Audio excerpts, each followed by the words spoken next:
you just explain to people that might not know why you're holding a vigil 30 days after what happened on October 7th? So on October 7th, 240 Israelis and non-Israelis were taken hostage. And today we are marking a month since that happened. Over 1,400 people were brutally murdered. And in Jewish tradition, after 30 days, you end the mourning period. And today we are holding a vigil because we don't know what's happening with these 240 people, and we want them to know that we are thinking about them and that we will never forget them, and they are going to come home. We know that. We know that.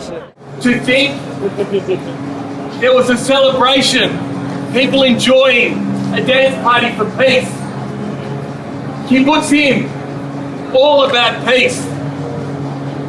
And Hamas ended 1,400 lives. So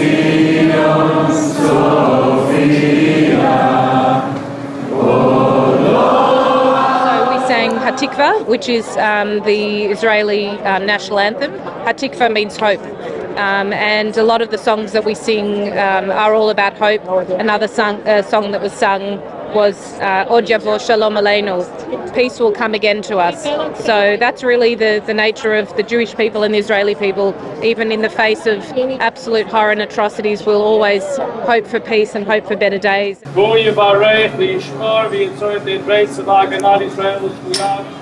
ואת כל אחינו הנצונים בצרה ושביה. Holy, young and free, with golden soil and wealth for our needs by sea. Living in Australia right now with a lot of this going on, obviously we have all types of communities here, and it's impacting your communities, it's impacting Palestinian people as well.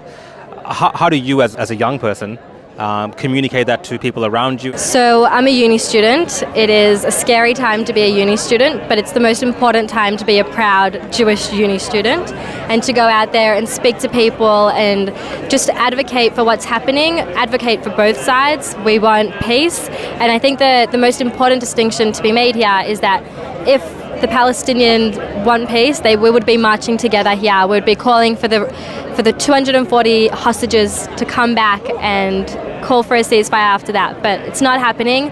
There's hatred, and let's hope that people can just love each other.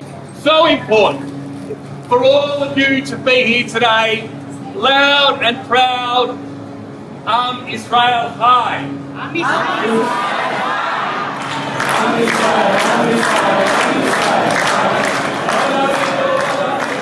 I just want to remind everyone that on October 7th there was a ceasefire. There was no occupation. Israel hasn't been inside Gaza since 2006, and Palestinians were, free to live their own life.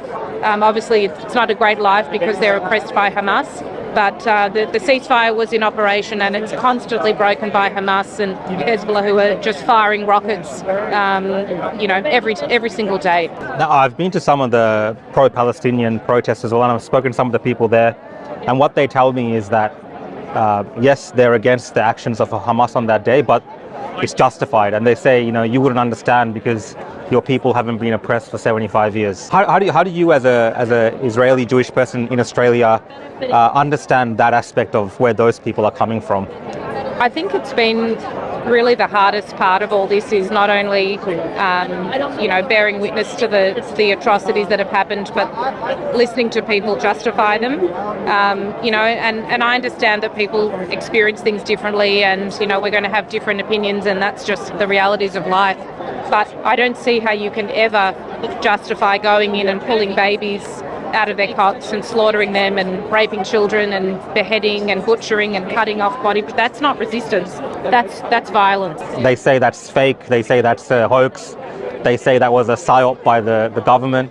They're not denying it completely, but they're saying that it's almost fabricated, some of this stuff, to justify what they say is now the genocide by the IDF and the Israeli government.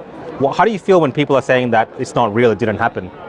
I mean, it's simple. It's historical revisionism. It's the same people that say the Holocaust never happened, even though it's very well documented and, there's so much proof of it. So people see what they want to see. The international press were brought into many of the kibbutzes and taken through to witness exactly what happened, to see all the footage. Hamas literally live streamed all the atrocities. So it's not only our footage, it's footage that was produced by Hamas. So I don't really know how people can actually, it doesn't make any sense. But as I said, it's the same sort of people that say the Holocaust never happened. We really don't have time.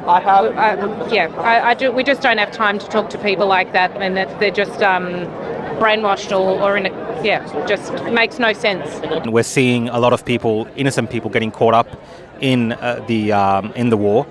How do you deal with the concerns of the Palestinian community that some of this is disproportionate? And it's not just coming from the Palestinian community. We have politicians now speaking about ceasefires within the Israeli community, particularly in Australia. Is there a concern for that as well? Because it's being portrayed as if there is not.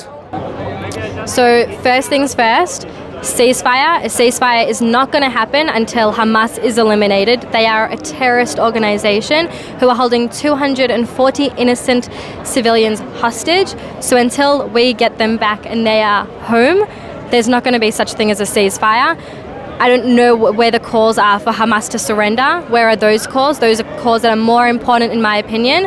Hamas is stealing fuel, is stealing gas from hospitals. So many different things are happening, and the biggest thing is a call for a ceasefire, which is not the right thing. Let's call for peace, and the way to call for peace is for Hamas to surrender, and then we can speak about the rest.